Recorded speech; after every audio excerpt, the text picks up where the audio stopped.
A mercenary who does not die is considered third-rate. On a desolate battlefield beneath a gloomy sky, bodies fall as crows circle overhead. That is the reason their price is so high. A knight in battle-worn armor raises his sword, which shines with an intense light. It is because they are willing to die for their lord. The blade pierces a man, his life extinguished in an instant. Even if I have to listen to my employer's nonsense every single day. A golden liquid, probably liquor, is poured out vigorously. Well, what can you do? With a resigned gesture, a man spills the contents of his flask onto the ground. That is the life of a mercenary. A lone man sits atop a fortress wall, gazing at a landscape devastated by fire and war. This is Jack, captain of the Fang Mercenary Corps. With a cynical look, he thinks to himself, nobles, they're so predictable. As the wind ruffles his hair, Jack continues his thoughts. When they need you, they promise land and make grand requests as if they're going to grant you a title. But in the end, every single one of them changes their story as if on cue, spouting all kinds of creative nonsense. A bitter smile forms on his face. Standing on the wall with the burning battlefield behind him, Jack addresses the person in front of him. But what you just said surpassed everything. Jack smiles in disbelief, his red eyes gleaming with a mix of defiance and mockery. I must have misheard you, he says sarcastically. The camera pulls back, revealing Jack on the castle wall, facing a commander in armor beneath a purple-tinged twilight sky. Before him stands the commander-in-chief of the army, a man with reddish hair and imposing armor. Jack questions the order he has just received. The commander's expression is cold and resolute. You did not mishear, he confirms in an icy voice. I just told you to die. Jack, shocked by the bluntness, asks if the commander has forgotten who he is. But the commander remembers perfectly. I haven't forgotten. You are Jack, captain of the Fang Mercenary Corps. Jack bursts into laughter, saying something like that while knowing who I am, he says incredulously. I didn't know you were capable of telling jokes. Jack grips the hilt of his sword. His expression hardens. He knew it was not an order, because otherwise you wouldn't be asking a worthless mercenary like me to die an honorable death on the battlefield, like one of your noble knights. His red eyes shine with contempt as he smiles coldly, exposing the hypocrisy of the situation. The wind blows across the wall as the two men stare each other down. The tension between mercenary and noble is palpable. The commander lowers his gaze for a moment, as if reconsidering his words. Perhaps I was too direct, he admits. Jack returns his gaze with skepticism, not believing the sudden change in tone. A misunderstanding? The commander asks, placing a hand over his chest and adopting a more solemn tone. I simply wish to entrust you with one final mission. Jack listens, his face impassive, already anticipating betrayal. The commander begins to explain. As you know, with our string of defeats, our downfall is nearly certain. A wide shot shows Jack on the wall, watching the city burn, a grim reminder of the desperate state of the war and the forces drawing near. On the battlefield, a group of fully armored soldiers bearing a purple banner prepares itself. These are the forces that will soon decide the fate of this war. The commander continues, revealing that the swords of traitors, once protectors of this land, are now aimed at the throat of the Crawford family. Realizing there was no retreat, he trails off. The family banner lies torn against the walls of the ruined castle. Jack smiles smugly and opens his arms. Ah, given the circumstances, he says, as if accepting the madness of it all. With a malicious grin showing his teeth, Jack says, I understand perfectly, Commander. But his thoughts reveal his true intention. It seems it's already time for me to get out of here. In his mind, Jack reflects on the commander, a man with unparalleled talent throughout the empire. For someone like him to be cornered says everything. Still, for a noble, he was a sensible man. It's a shame things have come to this. And yet, a final mission in the midst of all this. Jack still doesn't fully understand the order. Does he want me to scout an escape route or something? If that's all, I can chalk it up as one last job before collecting the rest of my pay. Finally, the commander reveals the plan. The mission is simple. Tomorrow, the traitors will launch a full-scale assault. Stay with me and stop their attack, even if only for a moment, until our lord escapes safely. The commander looks toward the burning city. No, if even that is impossible, then until I die. With a somber, resolute gaze, the commander reveals the true and fatal objective of the mission. As payment, the commander offers a massive red gemstone. I will settle the remainder of your pay with this when you withdraw, he says, his tone laden with sinister meaning. Jack catches the gem as the commander tosses it to him. His mind quickly calculates its value. A gemstone of this size should be more than enough to cover the operating costs of your company for 3 years. The red gem falls, symbolizing the blood that will be shed. Holding the gem, the commander's expression darkens as he asks calmly, what is the meaning of this? Jack's anger finally explodes. That's what I should be asking you, he shouts. Did you really take me for a fool just because I'm always smiling. "You're ordering us to become your meat shields." Jack and his mercenaries are shown from behind, a small force facing an overwhelming fate. Jack's face twists with fury. "Even if we help you, we can only hold out for a short time. You're discarding us just to buy your master a little more time to run. Fine, let's say by some miracle we manage to hold them off. Then what?" The scene shows soldiers' bodies impaled on stakes, a grim reminder of the enemy's cruelty. "Do you really think those bastards will let us go?" Jack faces the commander once more on the wall, his silhouette cut against the sunset sky. "You are—" Jack begins, his voice filled with accusation. The commander responds with cold, brutal logic. "You are mercenaries, not knights. The enemy knows that too. Once I die, the army will collapse." Jack bursts into manic laughter. "Exactly," he shouts with a savage grin. "That's how things work in this business." Then Jack's expression turns cunning. "But you know it very well, don't you?" he says, hinting that the commander has overlooked a crucial detail. "To those demons, our mercenary company is nothing more than a sworn enemy that must be slaughtered without hesitation." The scene shifts to a dark forest filled with corpses, revealing an ambush that has already taken place. In the dark forest, a soldier coughs while another, wearing the same armor, watches from a distance. The second soldier approaches, hand raised in what seems like help or camaraderie, but it is a deadly trap. The approaching soldier is not a comrade, but one of Jack's mercenaries in disguise. With a swift, silent motion, he pins the unsuspecting knight against a tree and drives a knife into his back. Eyes wide with shock and pain, the knight collapses. His death is the silent signal that unleashes hell in the forest. Yeka's ambush has begun, and the massacre follows. The knights, their guard down, are slaughtered one by the swords of disguised mercenaries. One knight, seeing his comrades fall, realizes the truth in horror. "Ha! It's a trap!" Jack shouts, looking out from behind his helmet, red eyes glowing in the darkness. Panic spreads. "They're not allies, they're the Fang mercenaries." A soldier screams before being silenced forever. A furious commander on horseback roars, "You bastards! To think you'd disguise yourselves as our fallen soldiers?" His face twisted with rage, he continues, "You know nothing of honor. Honor is for dogs." Before he can finish, a sword whistles through the air and cleanly decapitates him. His severed head hits the ground with a dull thud, bringing the battle to a brutal end. Jack, his helmet splattered with blood, observes the scene with chilling calm, his red eye visible through the visor. Back on the wall, the red gem lies on the ground. Jack explains to the commander, "I've taken the heads of several commanders. Surely you understand that this is how we've managed to survive for so long." Jack approaches the commander with a mocking smile. "Right now, those bastards are far more interested in tearing us apart than chasing after your lord." The commander's jaw tightens, visibly shaken by Jack's revelation and the audacity of his plan. Jack mocks the commander's naive strategy. "Don't tell me, you really counted on this? On us drawing all of their attention?" The commander regains his composure and warns Jack coldly, "You'd better focus on completing your mission. Otherwise, killing you and taking command of the mercenary corps is the only option left." The commander prepares to strike. With a swift movement, he attacks, sending Jack flying and smashing him hard against the battlements. Injured and on the ground, Jack looks at the commander with disappointment and rage. "I really thought you were a little different from the other nobles. Turns out you're the worst scum of all." From across the wall, the commander offers an apology. "My apologies, and I mean that sincerely." Jack, his hand on the hilt of his sword, replies, "There's no need to apologize. In fact, this is for the best. As for the head of a bastard like you, even if I offered it to those lurking demons, I doubt I'd regret it." Anticipating Jack's move, the commander asks, "Are you thinking of offering my head to the traitors and begging for your life?" Then he answers himself, "Yes, as much as I would love to hand you over and flee, I'm certain you've already made arrangements to stop us." His eyes gleam, acknowledging Jack's cunning. "In that case, as commander, I must fulfill my duty to the very end. The rebels will be satisfied with the heads of 2 commanders, and in exchange, they will spare the lives of my men." Jack is left speechless. "2, he says, staring at the commander in disbelief. "Don't tell me. To save your subordinates, you plan to offer your own head as well?" An open box reveals the severed head of the commander. Jack's men killed in the forest. The commander's gaze grows distant and melancholic. "All those people," he says, referring to his soldiers, "I dragged them along with me. I promised them I would show them that dreams can still be reached, even if you start from the very bottom." With a glint of respect in his eyes, the commander continues, "They placed their faith in me, and I followed me all the way here, so I, too, must shoulder that responsibility." Jack, standing with his sword in hand before the silhouettes of his mercenaries, understands the weight of those words perfectly. "Because I am their leader." The commander, hearing the echo of his own sense of duty in Jack's words, is momentarily left breathless, surprised by the similarity between them. A bitter laugh escapes Jack's lips.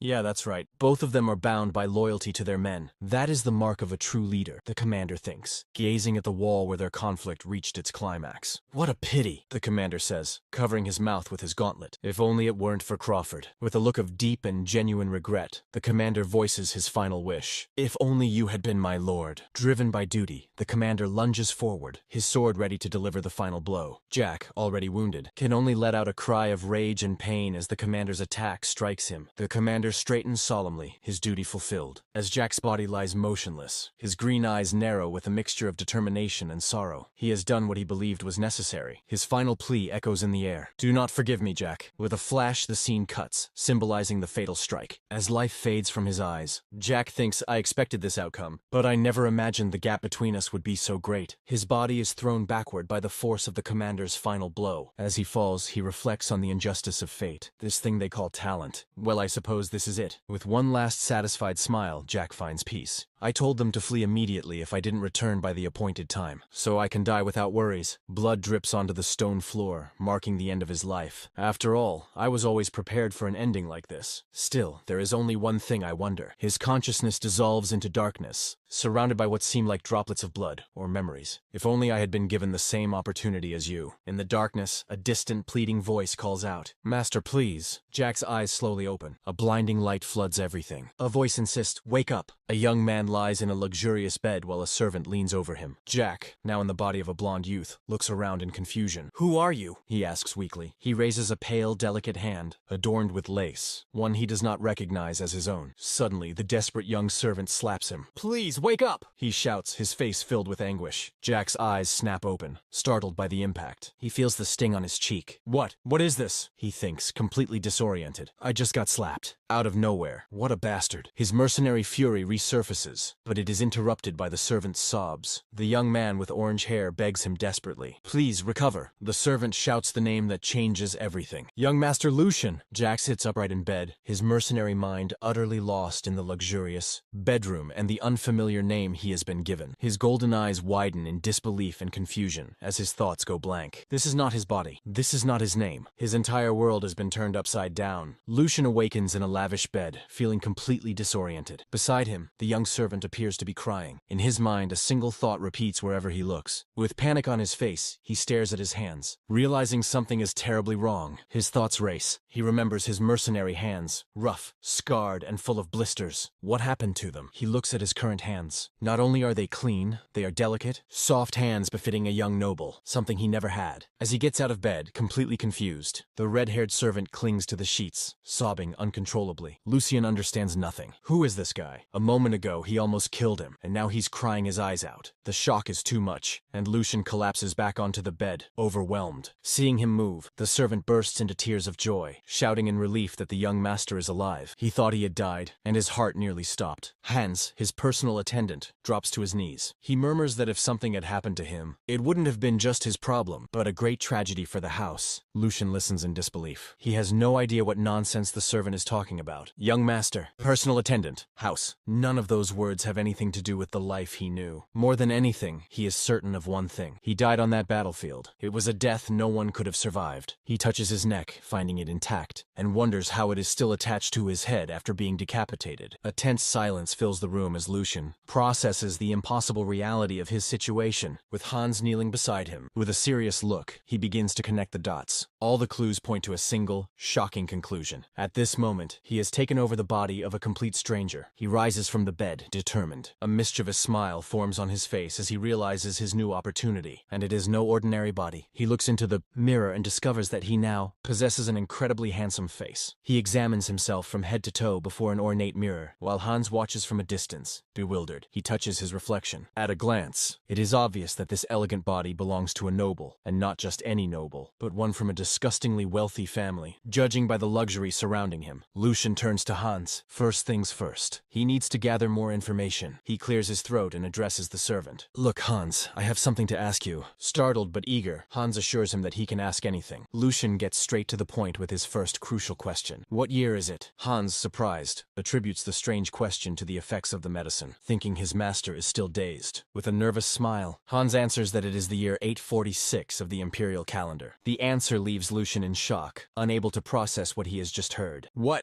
he whispers to himself. As the stunning truth settles in, the realization hits him hard. The year 846. That is 15 years before the day he died. He realizes that not only has he reincarnated, he has gone back in time. Lucian sighs, running a hand through his hair. He has no idea how any of this happened, but he knows panicking over every detail will solve nothing. He decides to remain calm and think clearly. With a determined gaze, he focuses on what needs to be done. His first task is to extract information from his personal attendant, Hans. With an icy, threatening voice, he says, "It seems you've decided to die today." The poor servant freezes in terror, unable to understand his master's sudden change. Lucian grabs Hans, acting like an offended noble. How dare a mere servant lay a hand on the unconscious body of his master without permission, no less? He continues, applying intimidating pressure. "Have the rules of this place changed? If not, answer me this." With a piercing gaze that freezes Hans to the soul, Lucian asks the key question that this entire act was meant to uncover. "Who am I?" Hans's eyes widen in pure panic and confusion at his master's question. Terrified, he bows deeply. "Please forgive me, young master. I made a grave mistake because I was too shaken," he cries desperately. Between sobs of panic, Hans finally reveals his master's identity. "You are the young master, Lucian Waldeck, the third son of the esteemed House Waldeck." Lucian freezes. The name Waldeck echoes in his mind, bringing with it a flood of memories from his past life. The banner bearing the golden lion emblem of Waldeck appears in his thoughts. Impossible. The Waldeck family. The image of an incredibly opulent mansion comes to mind. It is the same House Waldeck that he knew as a mercenary. The emblem of House Waldeck, one of the most powerful noble families in the empire, shines vividly in his memory. He recalls their prestige, a noble family that, as a pillar of the empire, has long stood beside the emperor himself, a house so distinguished that its power rivals even that of the imperial family. Lucian Jack remembers being intimately familiar with this family's affairs because 15 years ago, he worked as a guard at House Waldeck for several years. The irony is brutal. He died and awakened in his former workplace. Reality strikes him again. Not only has he reincarnated into the family he once served, but he is the third son of House Waldeck. A small ironic smile forms on his face.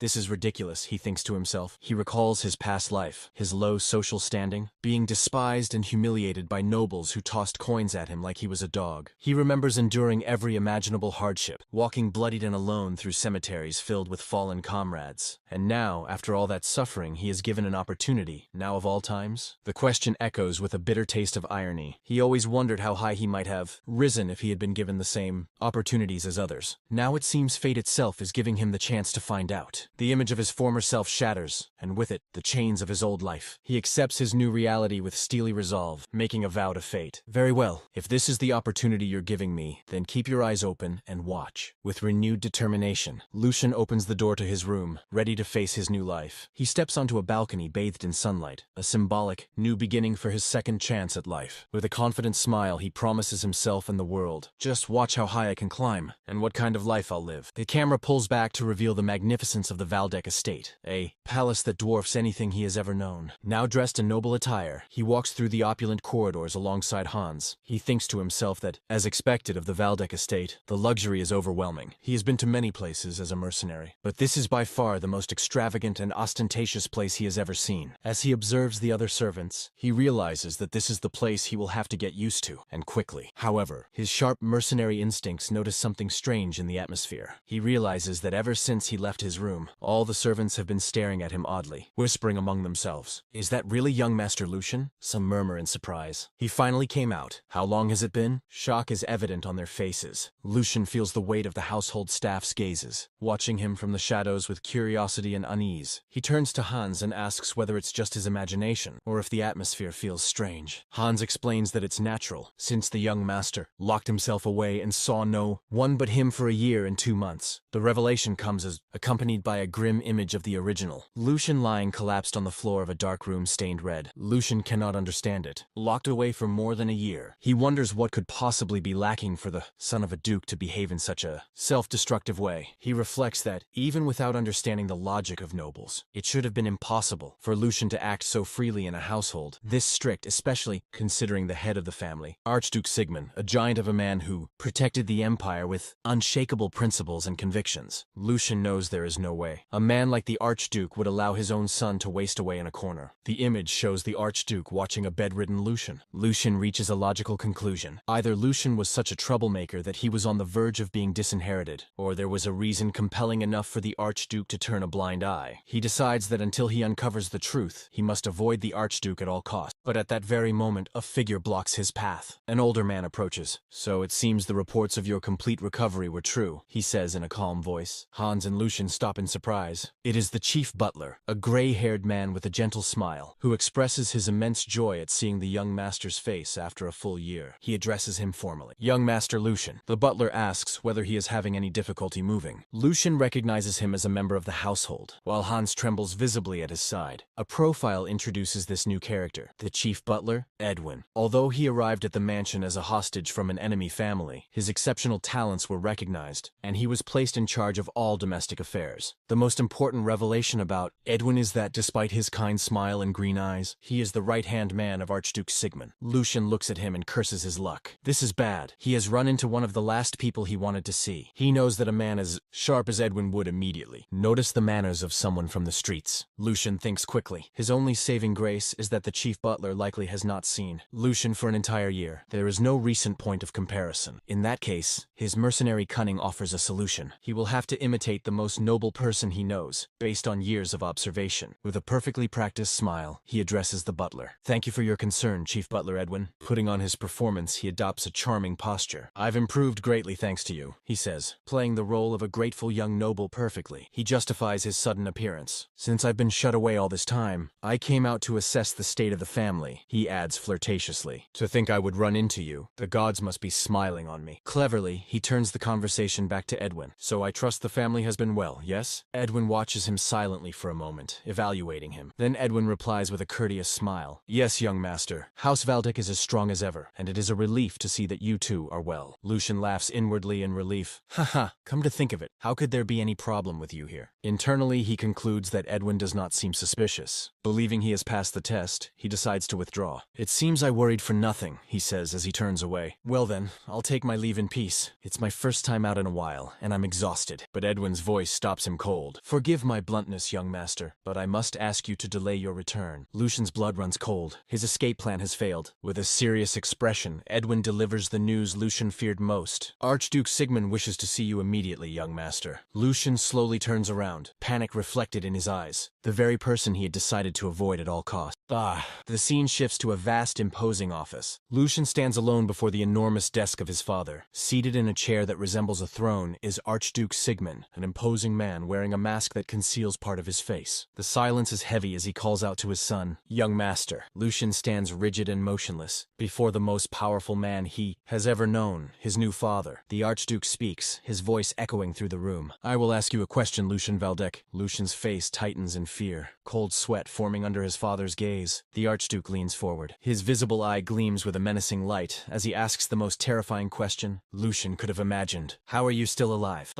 Continuing from the previous chapter. Lewin Wok is summoned before his father, the Grand Duke Segmund Wok. The atmosphere in the room is tense and oppressive, with the Grand Duke sitting imposingly behind his desk, staring at his son, Lucian, or rather Jack in Lucian's body, who looks utterly confused by the situation. Lucian asks his father what he means by those words, unable to comprehend the hostility directed at him. Grand Duke Sigmund responds coldly, stating that he had intended to overlook Lucian's actions, implying that his patience has run out. The Duke accuses Lucian of using his mother's death as an excuse to neglect his duties and behave like a spoiled child. A portrait of his deceased mother is revealed, adding weight to his harsh words. Clenching his fist, the Grand Duke continues, declaring that Lucian has finally crossed the line. He accuses Lucian of staging a protest by locking himself away for over a year. Sigmund's anger reaches its peak when he accuses Lucian of treating his own life lightly and attempting to harm himself, referring to an alleged suicide attempt. Lucian is completely bewildered. As Jack has no memory of the actions of the body he now inhabits, he wonders what his father is talking about. Suddenly, a fragmented image appears in Jack's mind, not from his own memory, but perhaps from the actual event. The young Lucian lies in bed, someone beside him in panic. The vision reveals the servant Hans, crying uncontrollably, realizing the reason behind the commotion. This is what truly happened, an event Jack had never known about. Back in the present, Lucian tries to calm the situation, addressing his father and suggesting that there must be a misunderstanding, but the Grand Duke interrupts him. His patience is clearly exhausted. unlimited, his authority absolute. Grand Duke Sigmund demands that Lucian confess his true intentions and the thoughts he has been hiding. He continues pressing him, asking whether the purpose of his actions was not, in fact, to use his weak body to cause a scandal. The Duke reveals the full accusation. Lucian took sleeping pills to create an uproar. The revelation strikes Jack hard as he realizes that the original owner of the body attempted a fake suicide to draw attention. At that moment, the truth hits Jack. He remembers why the name Lucian had never sounded familiar in his past life. Finally, the missing piece falls into place. The scene rewinds 15 years. Jack recalls his past life as a guard at the Valdek estate. He remembers hearing about the third son of the family, Lewin Valdek. The key memory that surfaces is devastating. Jack remembers that the original Lewin Valdek died. That is why he had no memories of him. He was supposed to be dead. The head of the family is formally introduced, Grand Duke Sigmund Valdek, linking the man of the present with Jack's memories of the past. Jack recalls the complex family structure. The Grand Duke has 4 children, each from a different mother, creating a potentially volatile family dynamic. During his 10 years as a guard, Jack encountered the other young lords and their mothers on several occasions. However, he realizes that he never came face to face with either Lucian or his mother. They were absent figures in his memories of the estate. Jack recalls the facts as he knew them. Lucian's mother died of illness shortly after Jack began working there, and shortly after that, for reasons unknown to him at the time, the young Lucian also died, following his mother into death.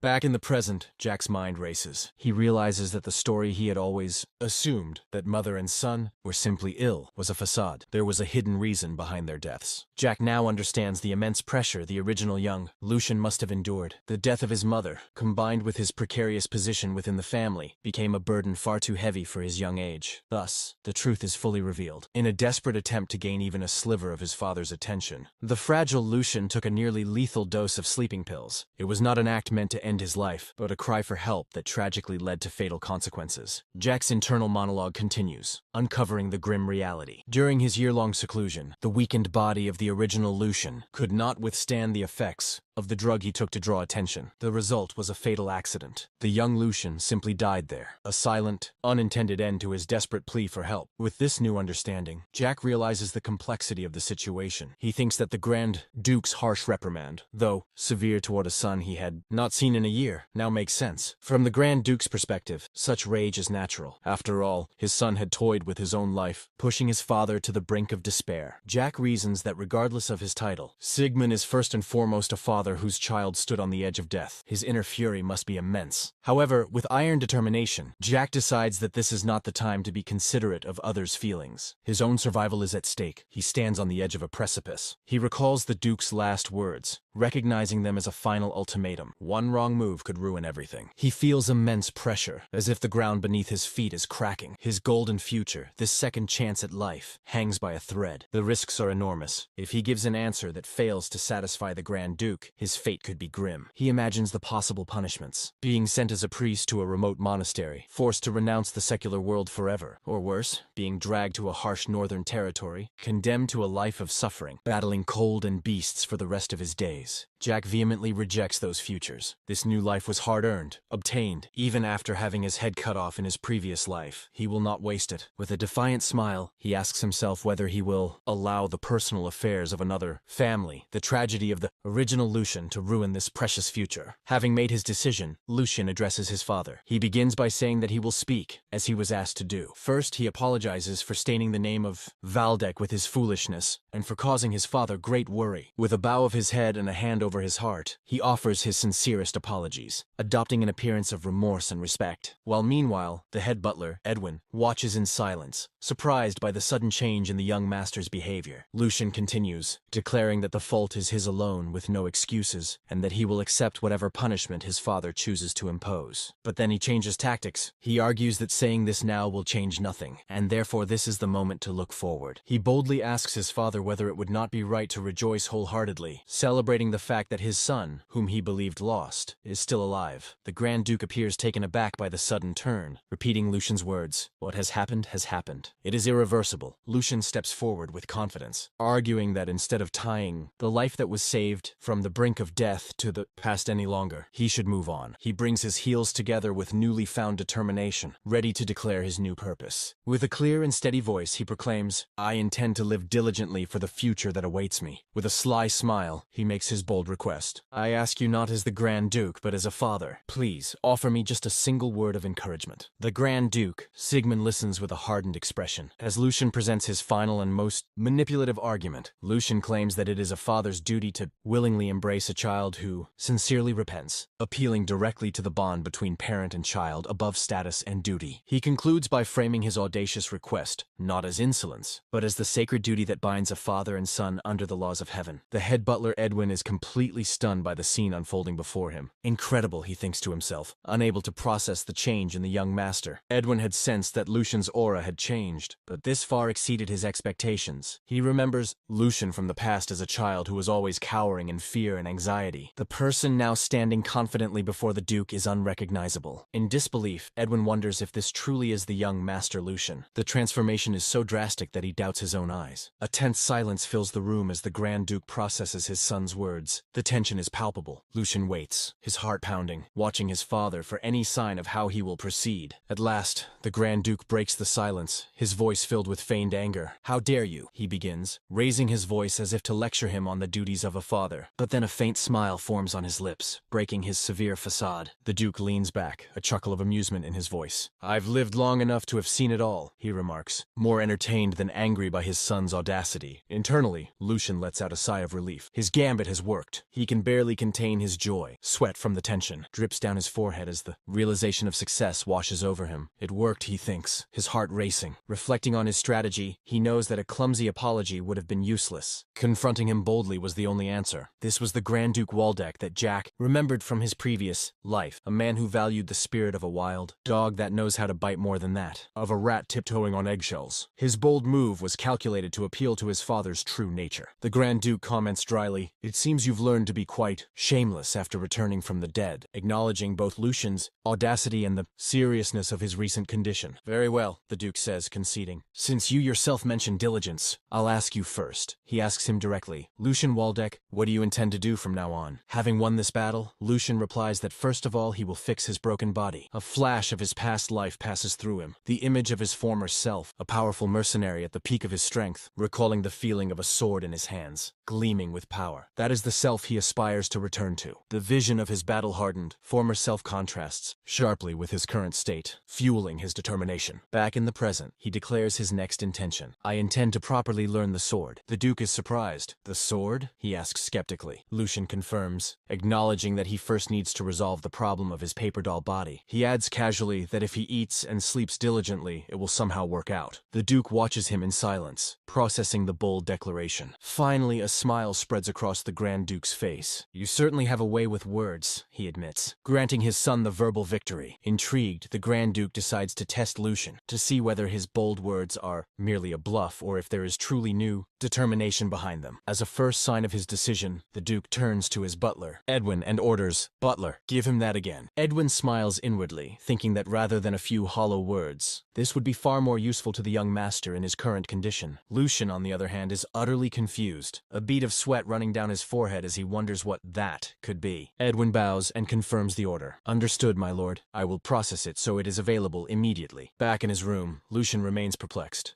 What is that?" he wonders, completely in the dark about what awaits him. Soon, the answer arrives at his door. An enormous, heavy wooden chest is carried across the mansion grounds by two servants. The chest is so heavy that the servants struggle to bring it into Lucian's chambers. When it is opened, a dazzling treasure is revealed. The chest is filled to the brim with gold coins, jewels, and precious necklaces. Lucian and his personal servant, Hans, stare in astonishment at the incredible wealth. "Ha! This is ridiculous!" Lucian exclaims, overwhelmed by the scene. Looking out over the vast city from his window, he realizes the truth. This was an absurdly enormous monthly allowance, the scale of wealth possessed by a high noble. He scoops up a handful of gold coins, astonished that such a fortune is meant for a single month. With this, the possibilities are endless. A mischievous smile spreads across his face. With this amount of money, his ambitious plan might actually work. With this, it's worth trying. At last, his true goal is revealed. With this wealth, he can gather the ingredients to completely reform this weak body. With burning determination, he declares internally, "I can make that elixir," connecting the knowledge of his past life with the resources of his new one to forge a powerful future. The scene opens in a magnificent, brightly lit greenhouse filled with beautiful flowers of vibrant colors. The Grand Duke, an imposing man with blonde hair and beard, walks with an authoritative air. Behind him follows his loyal and and veteran butler, Edwin. As they walk, Edwin reflects that this greenhouse was a place especially cherished by the late Grand Duchess during her lifetime. He continues thinking to himself that the Grand Duke had not visited this place for quite some time, so his presence here must hold special meaning. The reason, Edwin concludes, is the recent and remarkable change in the young Master Lucian. Although he briefly lost his father's favor, Edwin knows that as the son of the Grand Duchess whom the Duke loved so dearly, there is no way he would abandon him so easily. The Grand Duke continues his firm, decisive stride through the greenhouse corridor, lost in his own thoughts. His thoughts, however, are far more critical. He recalls Lucian's past behavior, considering it truly pathetic. The image of the old Lucian lingers in his mind, a boy constantly looking around nervously, as if afraid of something, who would whine like a wild dog if his voice was raised even slightly. Edwin addresses him respectfully. "My lord," despite the harsh thoughts occupying the Duke's mind. The Duke reflects that Lucian's attitude was very different from his mother's, and that he resembled her only in physical appearance. Edwin's expression shows surprise as the Duke's inner monologue takes a turn. For the first time that day, with a faint smile, the Grand Duke admits to himself that the thought crossed his mind that he might have been wrong about his son all along. The Duke says to Edwin, "You must have seen it too. That child looked me straight in the eyes and expressed his opinion." Edwin confirms, "Yes, there was not a single hesitation. It was a truly resolute and confident bearing." With a gentler perspective, Edwin thinks that the young Master Lucian had a tender heart and deep thoughts, merely hesitating slightly compared to the other young masters. He concludes that, after all, Lucian has inherited his lord's blood. Despite Edwin's remarks, the Grand Duke remains skeptical and reserved, replying simply, "That remains to be seen." He adds that the tasks that will confront that child from now on are things that can never be resolved with just a few words, hinting that he intends to test Lucian. With a worried expression, Edwin interrupts his lord's thoughts. "My lord, however, there is a problem." The Duke, intrigued, asks, "A problem?" Edwin explains, "Although the support funds for the young Master Lucian have been reinstated, it has been confirmed that the circumstances of some of them have leaked outside." The scene shifts to reveal the culprit. After an investigation, it appears that the second young master, Geordie Waldeck, is involved, burning a letter with a malicious smile. Edwin reports that Geordie dismissed the head maid who had been attending Lucian and replaced her with one of his own close associates, revealing his intention to keep Lucian under surveillance. The Duke clicks his tongue, acknowledging that Geordie is capable but narrow-minded. With a somber expression, he reflects that he understands Geordie harbors deep resentment toward Lucian due to matters involving their maternal families, but he did not expect him to be this persistent. Edwin asks whether they should take separate measures, but the Duke stops him. "No, butler, do not interfere in this matter." Concerned, Edwin questions whether that is not too harsh for someone who has only just taken his first steps. The Duke looks at the pond, dismissing Geordie's actions as a trivial trick. He states that even this is the price Lucian must pay for failing to come to his senses over the past year, and the perfect test of his new determination. With a calculating gaze, the Duke concludes that the situation actually works well as a test. "Let's see how that child handles this," he thinks. "If he cannot manage even this, there would be no reason to hold expectations, for true strength must be forged by one's own hands." The Duke's thoughts end with a powerful visual metaphor, a majestic lion, the symbol of the Waldeck family. Even if the blood of the Waldeck family becomes the key, the door must always be opened with one's own hands. The scene shifts, and a sign indicates that several days have passed. We see the imposing and luxurious mansion of the Waldeck family stands beneath a bright blue sky. In the corridors, two maids gossip as they watch Hans, Lucian's servant, standing guard. "How many days has that guy been doing this?" they whisper. The young master has locked himself in his room again. A close-up of Hans shows his face filled with fury and determination, making it clear that he will not allow anyone to disturb his master. The narration dives into Hans's memories. He is seen in a state of panic, recalling his desperation. It is the third day since the support funds that had been cut off arrived again. In his memory, Lucian had assured Hans that the support was restored because the conversation with the Grand Duke went well. The image shows both Hans and Lucian, visibly relieved and happy, standing beside a large chest. A glimpse inside reveals that it contains not only gold coins, but also jewels, treasures of great value, considerable fortune. Still within the memory, Hans looks at Lucian with concern. He knows that, given the tense relationship between father and son, that conversation could not have been easy for his young master. Hans understands then that Lucian must have gathered tremendous courage to face his father in that way. Hans's loyalty and affection for Lucian are evident. He wipes away his tears, moved by the realization realization that his master now intends to move forward, even if he must leave sorrow behind. Lucian holds the gold coins indifferently, while behind him Hans is still visibly emotional over the change in his master. Intensity takes hold in Lucian's gaze. His eyes shine with fierce determination and a hidden plan. A cunning, confident smile forms on Lucian's face as he grips the coins. With this amount, it's worth trying, he thinks to himself. Lucian reveals his ambitious goal, to completely rebuild this weak body. I can make that elixir. An image of a shining potion and a magical herb illustrates his plan. The scene shifts to Lucian's room, which now resembles an alchemy laboratory, where he works diligently at his desk. Lucian pauses to wipe the sweat from his brow, his expression one of pure concentration and effort. As he works, he thinks of his loyal servant. That guy Hans must be bursting with curiosity, but seeing him guarding the door as ordered is quite loyal. The desk is covered with alchemy books and strange preparation tools, things the son of a Grand Duke would normally never have touched in his life. The focus centers on one of the key ingredients, a herb that is extremely expensive because it only grows under moonlight. More information is added about the mysterious plant. Its common use has not even been established yet, making Lucian's gamble even riskier. At last, the name of the plant is revealed, Moonlight Herb. Lucian recalls that he squandered his entire allowance to buy it, a huge gamble based on his future knowledge. In a flashback, we see Lucian giving a crucial order to his servant. Hans, it's not too late. Buy all the Moonlight Herb. Lucian is aware of how others must see him right now, investing a fortune in sacks of an unknown herb. He might look like a madman, but his confidence is founded on a secret only he possesses, knowledge of the future. His eyes shine with absolute certainty as he predicts that in just 1 year, the price of Moonlight Herb will multiply tenfold. No, more than 20-fold. The realization of the immense profit he is about to gain consumes him, and a near-maniacal euphoria takes hold. With a crazed expression of pure greed and anticipation, Lucian rejoices inwardly, exclaiming, "It will skyrocket without limit." Calming himself, Lucian reflects, "Now that I think about it, I have to acknowledge the boldness of the Alchemists' Guild." He remembers that at the time, the success of their research on Moonlight Herb must have been uncertain. Despite that uncertainty, the Alchemists' Guild gathered every Moonlight Herb in the Empire for their research, burning them all in a reckless gamble. It was, as the text says, a lifetime wager on the fate of the guild itself. Lucian reaches out his hand toward the potion he has created, acknowledging that thanks to that past audacity, they succeeded in developing an unprecedented elixir that shook the Empire. The drink of the gods, nectar. He remembers that due to the arrogance of calling a mere drug god, they even faced the danger of being accused of blasphemy. Yet once its effectiveness became known, everyone rushed to praise it as if nothing had happened, forgetting all accusations. Lucian smiles smugly, aware of the full story and the power he is about to wield. The narration explains the fundamental law that nectar shattered, a proposition that had not been denied for more than 1,000 years. That a martial artist's realm is determined at birth. That limit was an absolute law that no one could challenge. Innate nature was destiny, and constitution never changed, a belief as strong as iron chains. What shattered that common sense, that unbreakable law, was nectar. Its power could transform a person from their very essence. Simply by drinking nectar, even those with zero talent could be turned into usable swordsmen. An unprecedented miracle. Lucian looks at his own creation, a bright red potion. He admits that what he made falls far short of the original's effectiveness and is nothing more than a kind of mass-produced substitute. However, as he rolls up his sleeves, his resolve is firm. To raise a body as broken as this, there's nothing better than this right now. With an ironic smile, Lucian addresses the spirit of the previous owner of his body. "Consider yourself lucky, noble young master." He recalls the end of Nectar's story. Later, when a chaotic era spread across the Empire, the Alchemists' Guild became the first target, because the recipe for nectar, which had shaken the balance of power, was itself far too dangerous. Because of that, the recipe vanished from the world. However, Lucian's eyes gleam with a secret. He knows something others do not. Lucian reveals his advantage. "I managed to gather the clues and make something similar somehow." He remembers the painful experiments of his past life, where most test subjects died from side effects. "Anyway, enough talk," he concludes, casting aside the dark past. Without further hesitation, Lucian brings the elixir to his lips and drinks it in one gulp. A wave of blue energy erupts inside him the moment the liquid enters his body. What matters starts now. The potion releases its power. Threads of energy begin to coil within him, the first step in transforming the power of nature into his own. This energy, the vital force now awakening within his body, has a name, mana, and its true power lies in how it circulates through the body. It is explained that the quality and output of the power one can draw differ, drastically depending on how well the process of mana circulation works, spreading it throughout the body and then then reclaiming it. Lucian explains his condition. At present, he has borrowed the power of nectar to forcibly widen the blocked pathways inside his body. The energy flows through his astral form, but then Lucian encounters a surprise. He opens his eyes in confusion. The resistance and pain that should occur when accepting mana for the first time do not exist in his body. On the contrary, the mana is spreading without obstruction, as if it has found its rightful place. Currents of energy flow freely and powerfully through him. Lucian is in shock. His eye changes, reflecting his astonishment. Even the body of a newborn baby usually has impurities that block circulation. An incredible truth begins to take shape in his mind. In a striking symbolic scene, he finds himself underwater, looking upward in disbelief. Don't tell me this guy. The final revelation crashes over him like a wave. A colossal, majestic creature, a celestial whale, swims above him, symbolizing the immense potential he has just discovered. He's the type known as a genius. The morning sun bathes the city in warm light, promising a new day. Meanwhile, inside the mansion, someone waits anxiously by a window. It is Hans, Lucian's personal servant, pacing back and forth, consumed by worry for his master. Suddenly, a sound from the door startles him. His heart leaps with anticipation and fear. The door opens and Lucian appears, disturbingly calm. Nothing happened while you were waiting, right, Hans? Lucian asks. Hans, on the verge of tears, rushes toward him. Young master, he cries, do you know how long you've been in there? Relief and frustration overwhelm him as he continues through sobs. You didn't even respond when I called you. And you strictly told me not to enter no matter what happened. I was terrified that something terrible had happened, he confesses, wiping his tears in a mix of anger and relief. Lucian places a hand on his servant's shoulder, and Hans finally breaks down, admitting how worried he was. But there is not a trace of guilt on Lucian's face. Instead, a sly, calculating smile curves his lips. A close-up of his eye reveals a sharp, feline pupil. Something has definitely changed in the young master. Hans steps back, unsettled by the strange aura emanating from his lord. Young master? He asks hesitantly. Hans watches him closely, thinking to himself, it's definitely the young master. But why do I have this unsettling feeling that it isn't him?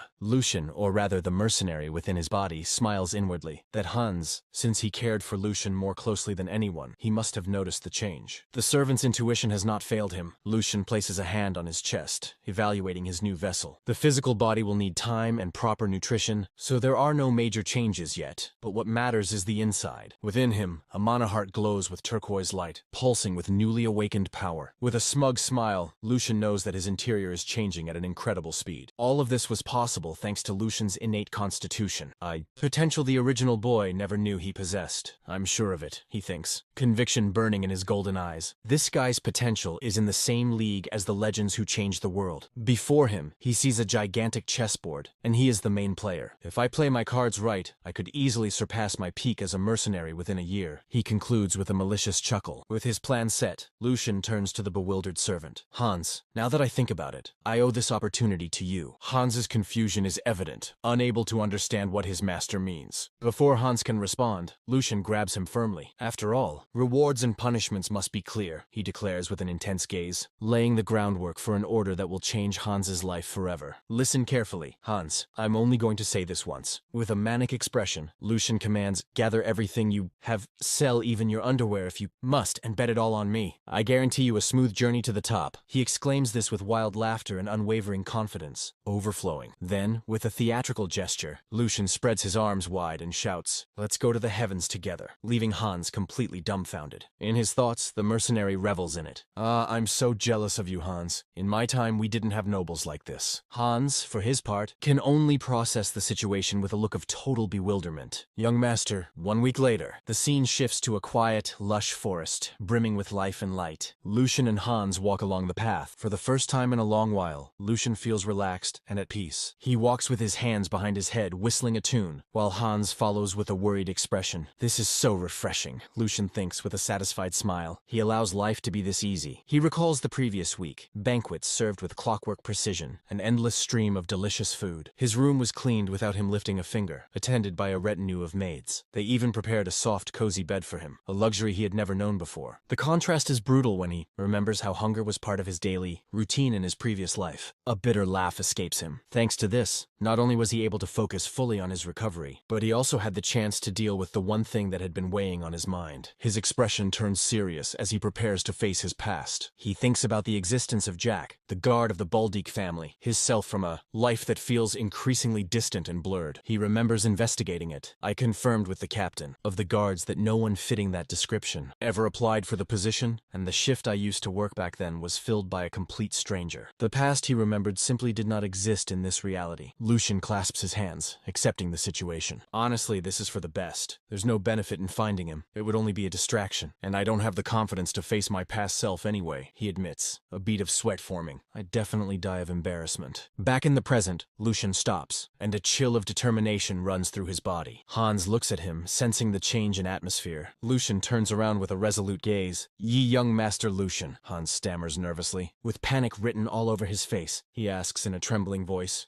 "Are you really thinking of going in there?" The camera shows the brightly lit training grounds as Hans's voice echoes almost like a plea. "You said you would never set foot near this place because you hated it with all your soul." Lucian feigns innocence. "I did?" he asks. Hans, exasperated, shouts, "Yes, you did!" With a trembling voice, he reminds him, "Ever since the second young master beat you during training, you said you would never come back." Lucian processes the information. Judging by Hans's reaction, he gets the picture. Since swordsmanship is a required skill for the sons of the Grand Duke, it was the perfect opportunity for the second young master to torment him under the pretense of training. In a flashback, he sees the young Lucian lying injured on the ground. He realizes that his brother instilled a deep terror of violence in him. It was the perfect way to ensure he would never set foot in the training hall again. A cruel plan executed flawlessly. Lucian smiles at his servant. "I understand why you're acting like this, but there's nothing to worry about. That's all in the past," he says indifferently, leaving Hans even more confused and afraid. With a malicious smile, Lucian moves forward. "You just need to believe me and follow my lead." His determination is absolute. Finally, Lucian and Hans enter the imposing training hall. Inside, a pair of guards are gossiping. "Is that really true?" one asks incredulously. "Yes, I'm sure," the other confirms. The third young master is looking around the training hall with his personal servant. Hendrik, a man with a twisted mustache, overhears them. He strokes his mustache with a disdainful expression. What the hell was that brat thinking, setting foot in here? He thinks it's impossible that Lucian has forgotten what happened. But then a malicious idea crosses his mind. No, actually this could be for the best. Hendrik orders his subordinate, "You, go inform him right now." With a sinister smile, he adds, "I'll make sure he's thoroughly cooked by the time he arrives." His intentions are clear. He intends to make Lucian's life miserable. Meanwhile, Lucian is completely absorbed, admiring the place. He had high expectations, but this exceeds them by far. Not only is there a plentiful supply of spare weapons that can be used without worrying about breakage, but there's also a massive space that doesn't restrict even the most intense movements. For the mercenary inhabiting Lucian, it's almost unbelievable to think that a single individual owns a facility like this. A melancholic thought strikes him. If we had trained in a place like this, maybe more of my guys would have survived. Footsteps approach. It's Hendrik, who comes forward with a mocking smile. Well, so I wasn't seeing things after all. To think it's really the third young master. It's such a big surprise that I honestly couldn't believe my eyes." Hendrik continues, dripping with venom. "I still vividly remember how you turned tail and ran without looking, back after your lesson with Nordjordi. A year ago." Hans shudders at the words. With a cruel smile, Hendrik mocks how Lucian fled like a frightened lamb. Then his attention shifts to the servant. Seeing Hans trembling, he asks mockingly, "Is that why you look so terrified of this place too?" Hendrik continues his ridicule, criticizing Lucian for dragging a servant into this sacred hall of warriors. Hans, embarrassed, lowers his head in a shallow bow. "It's been a long time. I am Hendrik. I offer my humble greetings." Lucian stares at him unfazed. His eyes glint with malice. "A year ago, I personally instructed you on your stance alongside the second young master. Do you remember?" Hendrik asks, savoring the memory. A flashback shows the original Lucian trembling in fear, holding a wooden sword, unable to defend himself. The trauma is palpable. Hendrik covers his mouth to stifle a cruel laugh. "It was a truly pleasant moment," he says, delighting in another's suffering. But instead of the fear Hendrik expects, Lucian's face lights up with a smile, a dark, hungry smile that bodes ill. Lucian's eyes shine with a predatory light. "Look at this insolent little runt," he thinks, smiling to reveal sharp teeth. The mercenary within him concludes, "This is going to be fun." A knight, the embodiment of honor and loyalty. Usually born of noble blood, it is customary for them to master both martial arts and proper etiquette from a young age. Only after establishing merit on the battlefield or through missions, and having those achievements duly recognized, do they finally receive the title of knight from their lord and fulfill the purpose of their existence. However, to Lucien, in the end, they are no different from house dogs with expensive collars. That is why they are obligated to show courtesy to the lord who provides them with wealth and honor, and to his lineage as well. But Sir Hendrik, with his arrogant attitude, seems not to understand this. Lucian thinks the low standing of Hendrik's family must have played a role in his insolence, but the real problem is that he acts this way because of the backing he has. If it were up to Lucian, he would tie him to a target and throw knives. at him to reforge his mind through intense training methods. He imagines how the knight would tremble if he hurled an axe at his face. But the Grand Duke, his father, would not stand idly by if that happened. Regardless of everything, a knight is a central military power and a vital asset to the family. Punishment without formal procedure would only create unnecessary friction. Lucian clenches his fist, deciding that it is not the time yet. Lucian changes the subject and says to Sir Hendrik, "It seems foolish to avoid the training hall simply because of what happened in the past. I plan to come here often from now on, even if it's just to learn the sword forms." He continues, "As you said, sir, it's been a year, so I shouldn't be scrambling to catch up." Sir Hendrik responds in disbelief. "Sword forms, you say, third young master?" He bursts into laughter. "You're quite skilled at joking. It's already too late, and yet you wish to learn sword forms now?" Lucian asks calmly. "Too late?" Sir Hendrik leans forward and explains smugly, "It seems you don't know, so allow me to inform you. If you've passed the age of 15, you can consider it over. Sword forms are the secret techniques and legacy created by our ancestors. Simply imitating the movements grants enlightenment and evolves the physical body. They are the essence of ancestral wisdom. However," he continues, "that only makes sense on the premise that the path of mana is open. Since that path closes at 16, it would be nothing more than useless for you." Sir Hendrik concludes with an air of superiority. "Sword forms without enlightenment are just an empty shell, nothing more than a dance." With a mocking smile, he steps closer and whispers, "Now that I think about it, perhaps that would suit you, young master. Why not become the #1 dancer in the Empire? That way you save time and find your true aptitude, don't you? If not, you could simply spend your time gardening. After all, everyone has a role that suits them best." Sir Hendrik thinks smugly.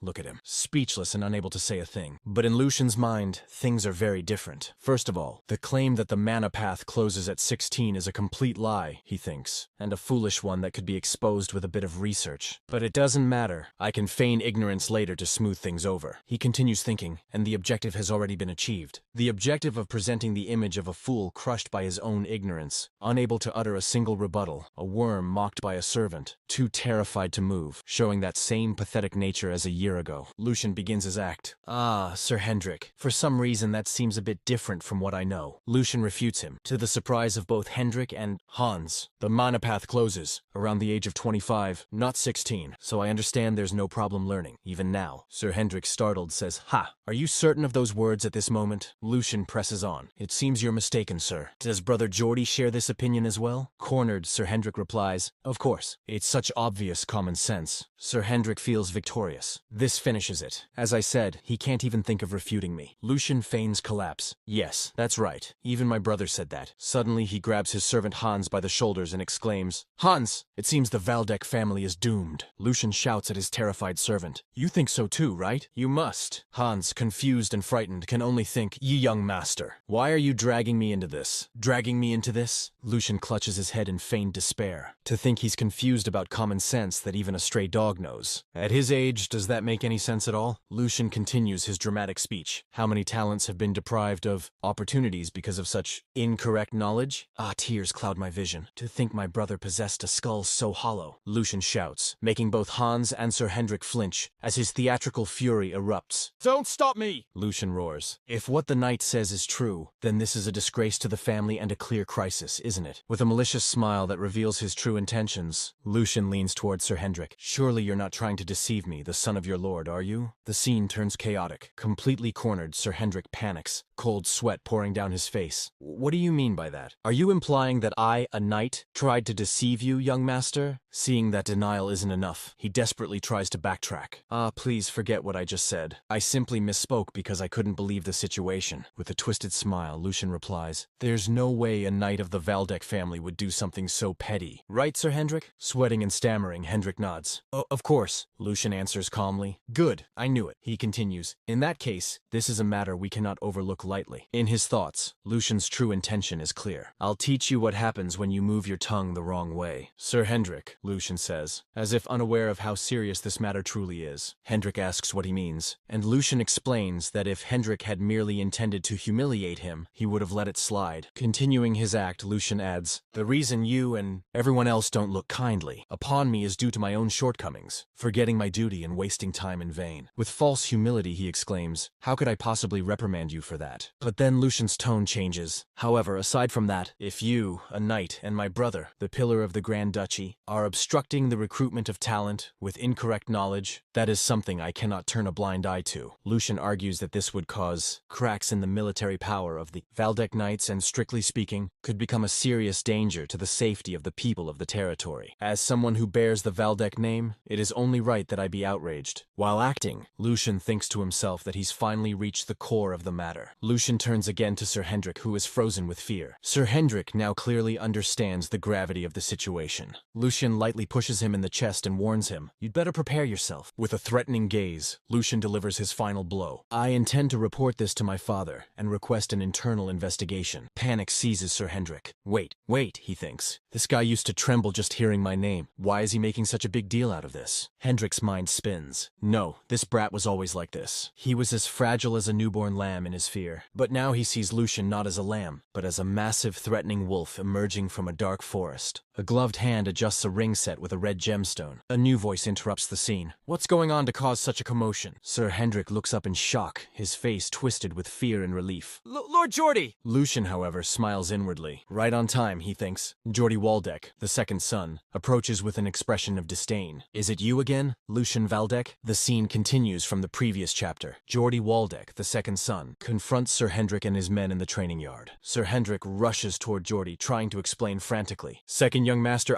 I'll explain." Panicking, Sir Hendrik stammers, unable to form a coherent sentence. "It's this situation right now. It's..." Geordie cuts him off with a brusque wave of his hand and a single word. "Stop." With a condescending smile, Geordie says he doesn't need any explanation. He steps closer, invading Sir Hendrik's personal space, and whispers with an intense gaze, "Because I saw your disgraceful behavior with my own eyes." Sir Hendrik's face contorts in fear as Geordie continues his rebuke. "To be influenced by a child who hasn't even lived. Half your age is utterly disappointing." He grips Sir Hendrik's shoulder and warns coldly, "Control your expression." Finally, he releases him and wipes his hand with a handkerchief as if he'd dirtied it. "Unless you intend to put me in an even more troublesome position." Geordie turns and strides toward the two figures who have been watching, his younger brother Lucian and Lucian's servant Hans. Terrified, Hans hides behind Lucian, trembling. "But Lord Lucian, I think he's very angry." Unlike his servant, Lucian watches the scene with an amused smile, finding his brother's expression entertaining. Indeed, it's quite a spectacle. We are formally introduced to the second son of the Waldeck family, Geordie Waldeck, a worthy successor of a traditional noble house, a true noble among nobles. The background is revealed. It's rumored that Geordie recruited people from outside because his influence was weakened by the first son. He himself announced that he brought them in. Geordie's plan is clear. If he judges these recruits to be useful, he will try to use them to turn the tide in the family's power struggle. Maintaining a facade of respect and submission, Lucian greets his older brother with a radiant smile. "Greetings to elder brother, Geordie Waldeck." Geordie's expression sours at the greeting. The narrator conveys the chill in Lucian's polite words. "It's been a long time, second young master. Have you been well?" Geordie wastes no time on pleasantries and calls Lucian foolish. Feigning innocence, Lucian asks what he means by that all of a sudden, and then reveals his card. "As for the words you exchanged with Sir Hendrik, I was watching everything with a smile." Geordie directly accuses his younger brother. "Did you dare to do something that damages the dignity of the family?" Lucian opens his eyes in exaggerated surprise. "Damage the dignity? Could you explain so I can understand better?" Geordie begins his condescending explanation, saying that since it's been a long time since Sir Hendrik withdrew from the front lines, there seems to have been a mistake. He points out that Hendrik's mistake was using Geordie's name to cause unnecessary chaos, and that he cannot evade responsibility. However, Geordie adopts a magnanimous stance, declaring that he has no intention of reprimanding Hendrik. He claims he knows very well the knight's loyalty and how much blood he has shed for the family, acknowledging the weight of his service. But that acknowledgement of loyalty becomes a weapon. Geordie casts a contempt-laden glance at Lucian and delivers his final attack. "Unlike you," he continues his verbal assault, pointing at Lucian. "Furthermore, for someone who couldn't even endure sword training and ran away, do you really think you have the right to accuse him from a position of superiority?" He lectures his younger brother. "Lucian Waldeck, you must first learn to respect the knights." With an arrogant smile, he revels as he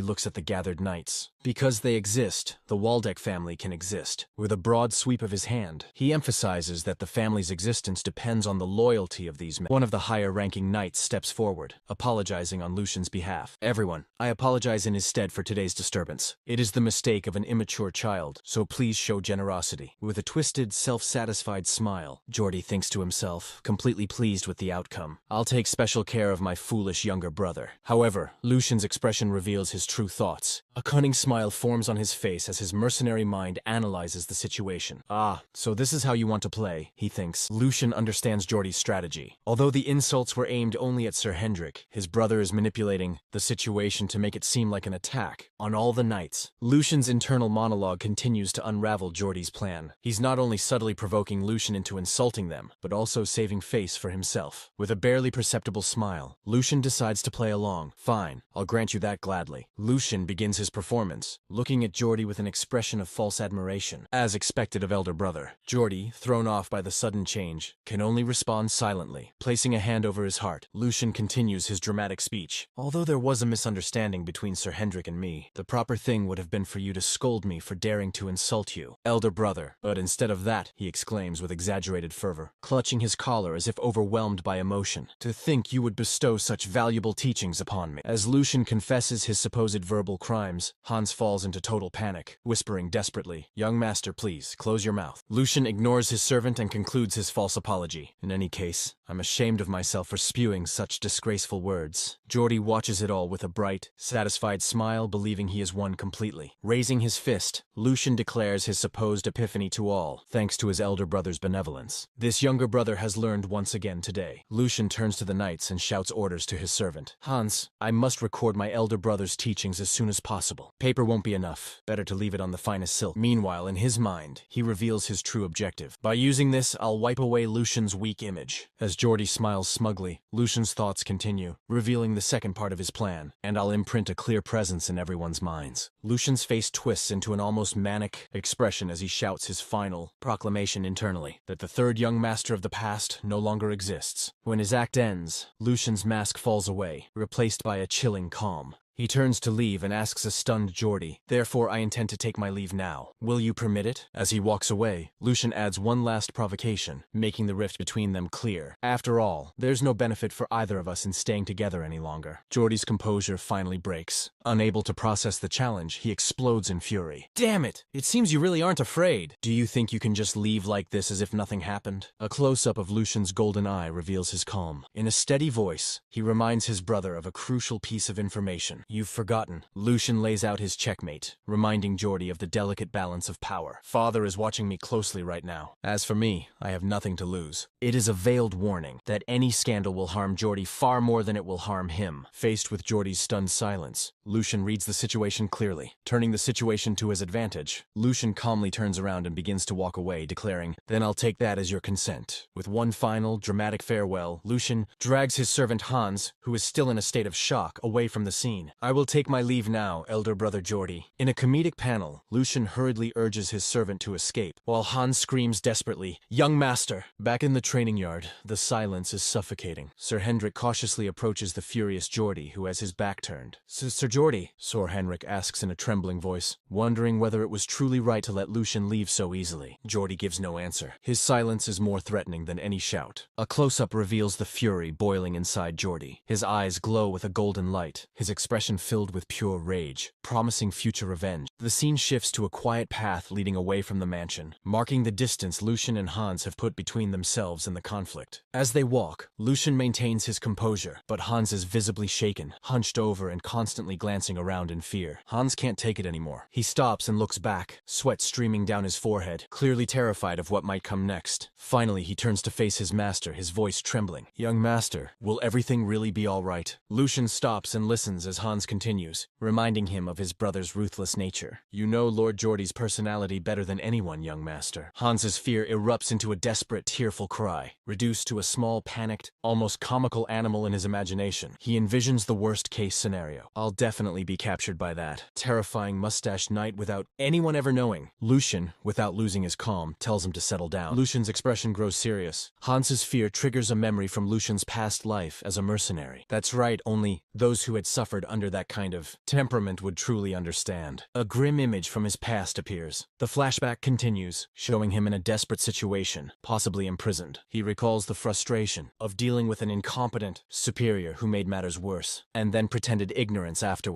With a bitter half-smile, Lucian remembers how utterly miserable it felt. Returning to the present, he reassures his servant. That won't happen, so get up quickly. Hans looks at him with tear-filled eyes as Lucian firmly assures him, a mere knight wouldn't dare do such a thing, and I won't allow it either. Lucian bends down toward the kneeling Hans, his voice filled with a newly found empathy. You've suffered a lot because of me all this time, Hans. Bathed in warm, gentle light, Lucian reflects on his past mistakes, or rather, the mistakes of the original Lucian. When a master acts like a fool, it's the subordinates who suffer the most. With a tender gesture, Lucian gently pats Hans on the head. Especially since you're my personal attendant, it must have been even harder for you. Deeply moved, Hans can only whisper, Young master. Lucian's expression sharpens, filled with resolve. His gaze becomes intense as he prepares to make a promise. I'll promise you one thing. Looking straight into the eyes of his loyal servant, Lucian begins his oath. From now on, I will never allow my foolish actions to make my people be looked down upon or tremble in fear. His vow echoes beneath the open sky, marking the beginning of a new era. The chapter ends with a powerful symbolic gesture. Lucian firmly takes Hans's hand, sealing his promise and forging a new bond of trust and protection.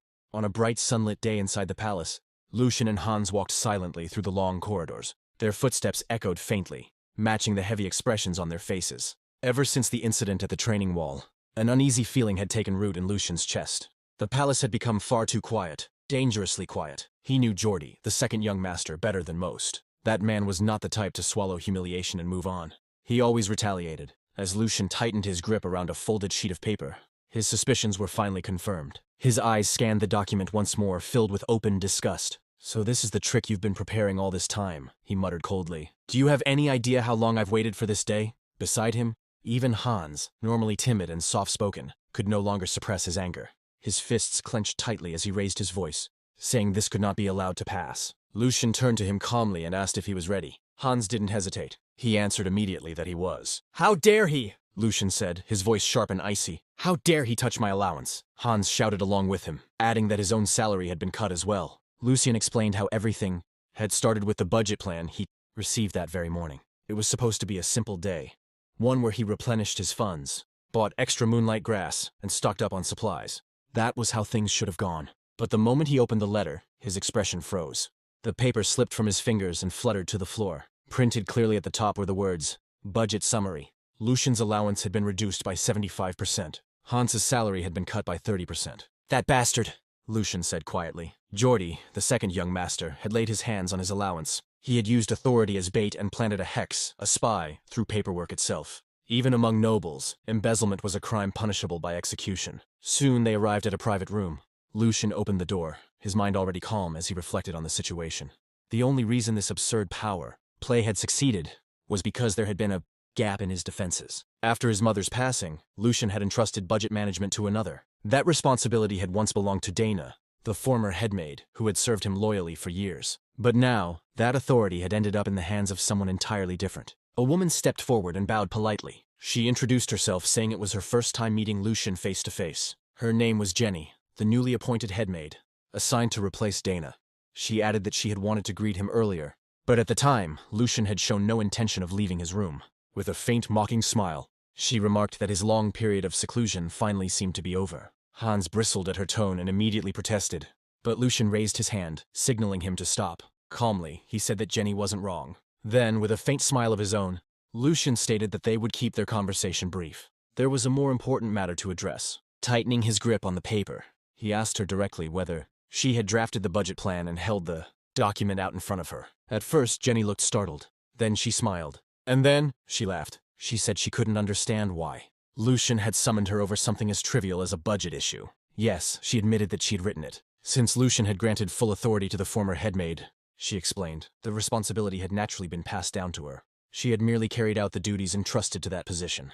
With a composed smile, she added that this was originally work Lucian should have handled himself. Lucian's expression hardened slightly. He had expected this answer. It was true.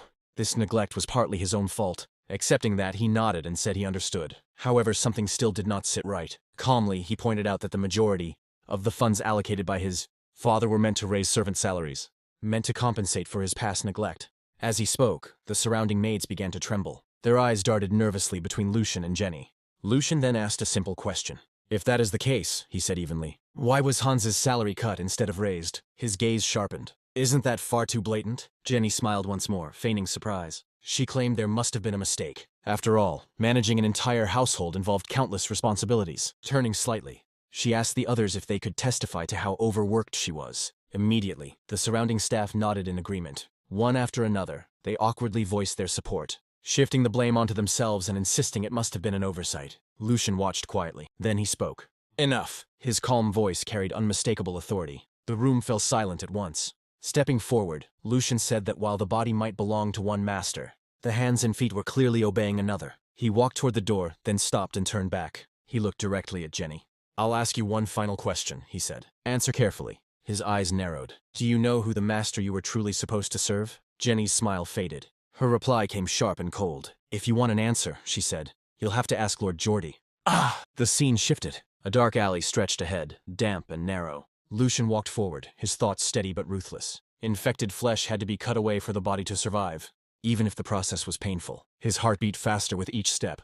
At the corner of the alley stood a rowdy bar, loud voices spilling out into the street. Lucian and Hans entered, both cloaked and disguised. Hans glanced around and frowned. I thought you said you were going fishing to calm your mind, he muttered. This place doesn't exactly match that image. Lucian ignored him. His gaze locked onto the center of the bar, where two fighters were brawling brutally while spectators cheered wildly. People shouted bets, screaming for blood and victory. Hans smiled faintly and leaned closer. Looks like the perfect place to catch a big fish. They moved to the counter. The bartender, wiping a glass, eyed them suspiciously and warned that this wasn't a place for shady figures to linger. Without a word, Lucian placed a heavy sack on the counter. The bartender froze.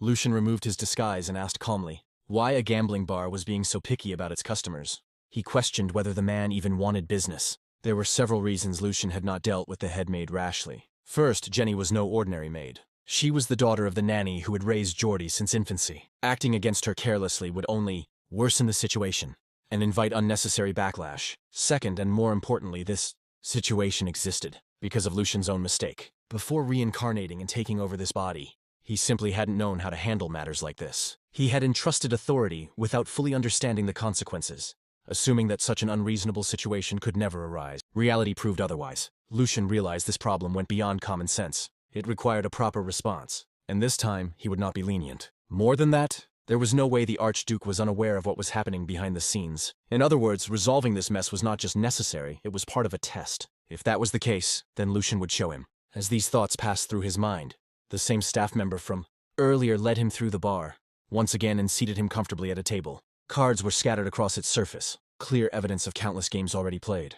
Lucian picked up a deck, his expression calm. Since he was already here, he might as well make some money too. Before long, the man sitting across from him was visibly trembling. A large crowd had gathered, watching in stunned disbelief. How many rounds had Lucian won in a row? His opponent was supposed to be a seasoned gambler, yet he looked completely crushed. Finally, the shaking man spoke up. I quit. Lucian casually flipped a coin between his fingers as the man hurriedly withdrew. This is only the beginning, Lucian said lightly. Things are just starting to get interesting. Why not stay a little longer? The man paled and refused at once, saying it would be better for him to leave now. Beside Lucian, Hans stood frozen, clutching his head. When did the young master gain such terrifying skill? Clearly bored, Lucian leaned back in his chair and rested one leg on the table. Next round, he announced calmly. Isn't there anyone else willing to play? He had come here to spread rumors, but this felt underwhelming. Lowering his gaze, Lucian thought that after taking so much from them, it was about time for the real target to show himself. Almost on cue, the door opened. Lucian glanced sideways and saw a man entering while adjusting his buttons. He wore a polite smile, but his presence alone caused the atmosphere to shift. Well, the man said smoothly. I failed to recognize someone important. Please forgive my late greeting. He stopped in front of Lucian and introduced himself. My name is Hugo, he said. I am the manager of this establishment. With a snap of his fingers, a butler appeared instantly. The man bowed deeply and announced that the bar would be closing for the day due to unavoidable circumstances. Servants quickly moved through the room, delivering the same message and escorting all guests outside. They promised generous compensation on their next visit. Turning back to Lucian, Hugo spoke respectfully. It may inconvenience other customers, he said, But that is a small price to pay if Lord Lucian can enjoy his time in comfort. Lucian smiled faintly. It's been a long time since I last went out, he said. You have a sharp eye. Then he added casually, that kind of intuition is necessary to survive in this line of work. Hugo bowed again and apologized for his delayed greeting. Lucian waved it off, saying he had only come for a change of pace. Hugo's gaze drifted to the coins piled high on the table. He admitted that it was astonishing. It had been a long time since he had seen a guest stack the pot like this. Then he looked back at Lucian and spoke again. May I ask, Hugo said politely, if you would allow me to be your opponent? Lucian met his gaze. Hugo smiled calmly. I wouldn't stand a chance against the young master, but as the manager, Hugo had picked up a few tricks over the years. At the very least, it would help pass the time. At that moment, Hans stepped closer and whispered urgently, Master, we should go home. We've already won enough, and I have a very bad feeling about this man. Hans had seen countless frightening figures in the palace, but Hugo's presence was different, truly one of a kind. Lucian acknowledged Hans's instincts with a faint nod. He hadn't become a personal attendant for nothing. Just by glancing at Hugo's hands, Lucian knew exactly who he was. A black shark, Hugo. Lucian remembered him from his previous life. Rougher, more ruthless, a name destined to one day shake the underground. Hugo's journey had begun in the dark alleys of the city. Armed with nothing but brute strength and cunning, he had crushed every obstacle in his path. He expanded into gambling, smuggling, and even contract killings, eventually becoming the king of the night, ruling 5 territories from the shadows.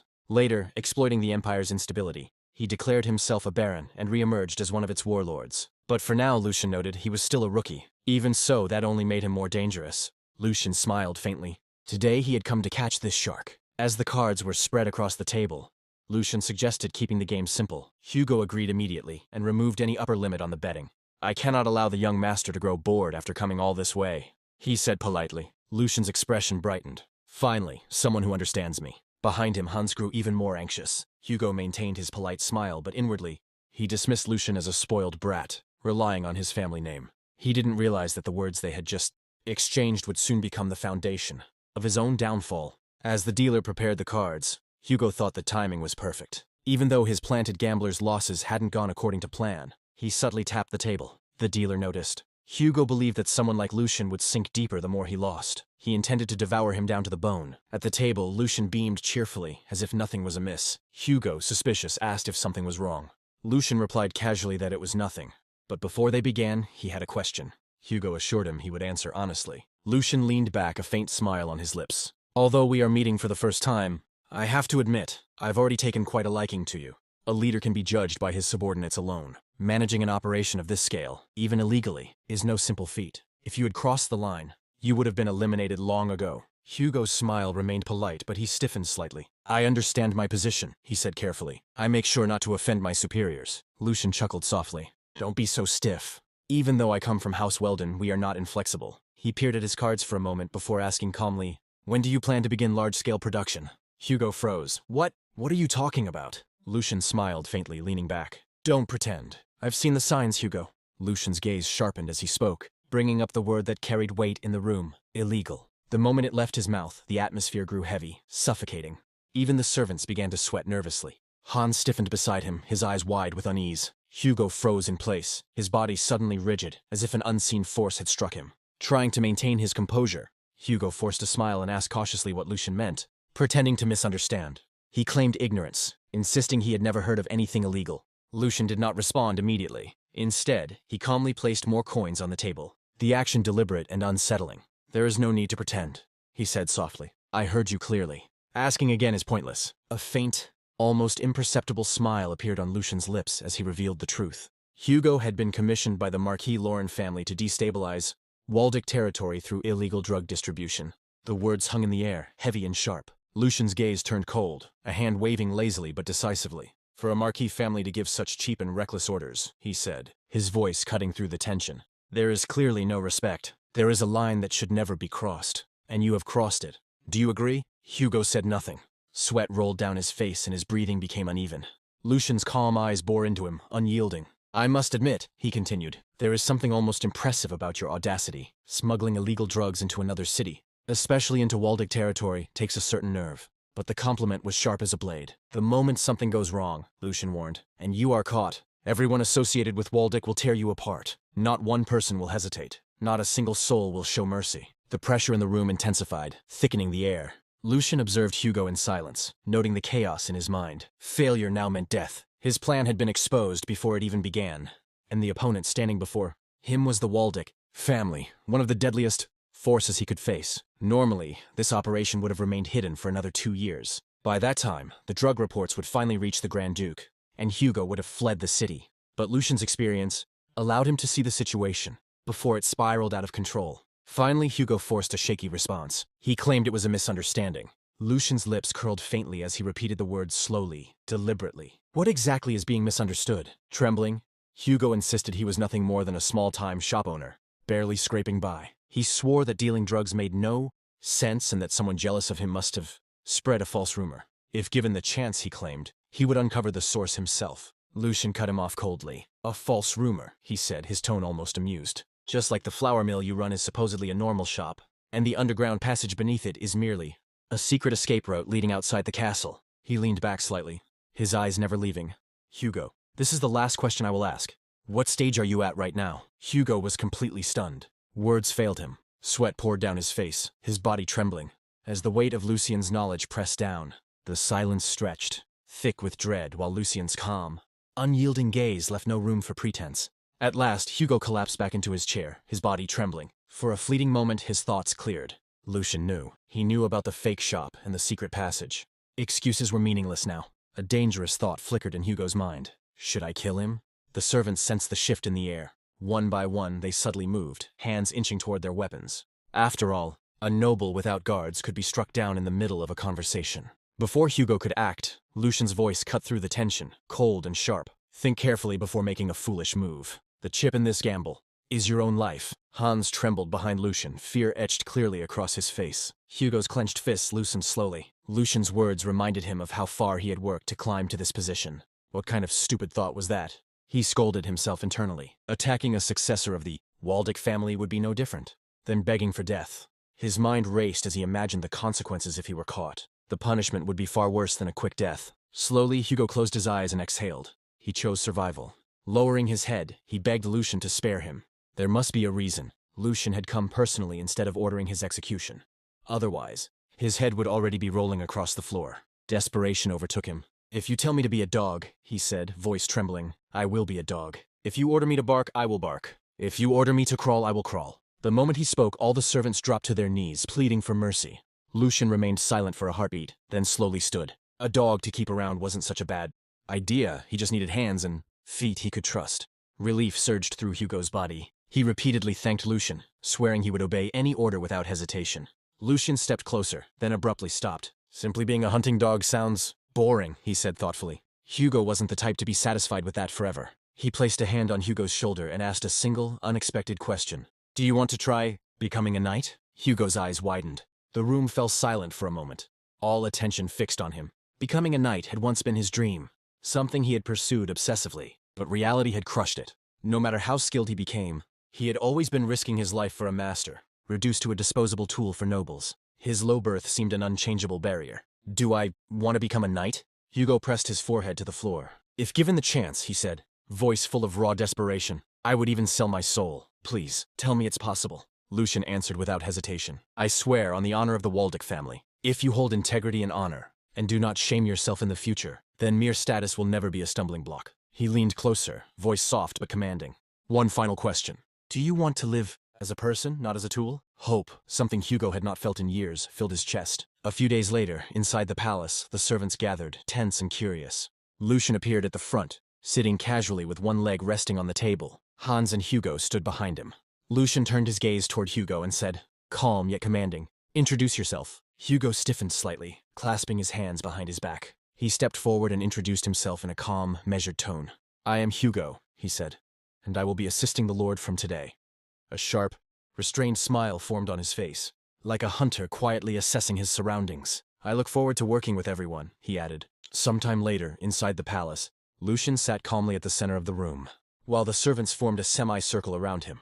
He clapped his hands lightly. Now that introductions are finished, he said, his voice even. Bring the headmaid in. One of the servants hesitated. Why summon the headmaid so suddenly? He asked. Lucian swung a finger casually. The headmaid needs to greet me, he said. His mind drifted briefly to the previous day, recalling how she had scolded him without restraint. We cannot allow such behavior again. he added silently. The servants would need to report properly first, no matter how busy she was. Lucian observed their reactions with quiet interest. As expected, the servants were uneasy. The one who had questioned him looked around nervously. "Everyone, don't do anything rash," he muttered. Another quickly agreed, adding, "We don't want to get dragged into trouble." Lucian realized then that their fear had reached a point where words alone would not sway them. To their eyes, he must seem like a weak, expendable figure, a rotten rope barely worth holding on to. If that was their perception, he would make sure they understood otherwise. A servant stepped forward from the middle of the room, speaking cautiously. "Please, Lord Lucian, consider our situation. Lord Geordie pays special attention to the headmaid. What authority do mere servants like us possibly have?" As soon as he finished, others immediately chimed in. They nodded and murmured agreement, pleading with Lucian to be understanding. "Why fan the flames deliberately?" they asked. "We only wish to leave quietly, as before." The overlapping voices grew louder. Hans could no longer contain his frustration. He clenched his teeth, his voice rising. "Get a grip!" he shouted, his eyes glinting with suppressed anger. "The master of this palace is Lord Lucian, not the second master, Lord Geordie." Hugo watched the entire scene quietly from the side, a faint smile playing on his lips. He stepped forward and calmly addressed Hans. "Leave this matter to me," he said. Then he turned to the servants, his tone sharp and controlled. "Sharp words are wasted on people like you. You are not the type who would listen." Turning back to Lucian, Hugo added, "I have already identified what needs to be done." Lucian raised an eyebrow, mild curiosity flickering across his face. "You already have an idea?" Hugo's expression turned cold. "Dealing with people who do not know their place is simple. Loyalty can be drilled into them, though the process may be a little rough. May I have your permission?" The servants' faces turned pale as the weight of Hugo's words settled over them. Lucian listened quietly, then allowed a faint smile to form. Hugo really is quick thinking, he thought. That was precisely why he had recruited him. Luck had also favored them. Hugo had been caught early, while the drug operation was still in its nascent stage. If it had progressed further, even Lucian might not have been able to intervene. Placing a hand on Hugo's shoulder, Lucian granted his permission. This was exactly what he had wanted. With a faint, satisfied smile, he observed as Hugo prepared to act. A villainous smile curled on Lucian's lips as he spoke. "Hugo, do not worry. Give them a proper show." Hugo answered calmly, his tone steady and controlled. "I will follow your command." A chill ran down the spines of the servants. They watched, frozen, as Hugo walked toward the servant standing in the middle of the room. Up close, the servant realized the sheer weight of Hugo's presence. Standing before him felt like an ant facing a towering wall. He forced himself to calm down. After all, Hugo was just an outsider, a newly recruited subordinate. Gritting his teeth, the servant finally spoke. "Do not step forward without understanding the situation," he warned. "If you want to survive, choose the right side."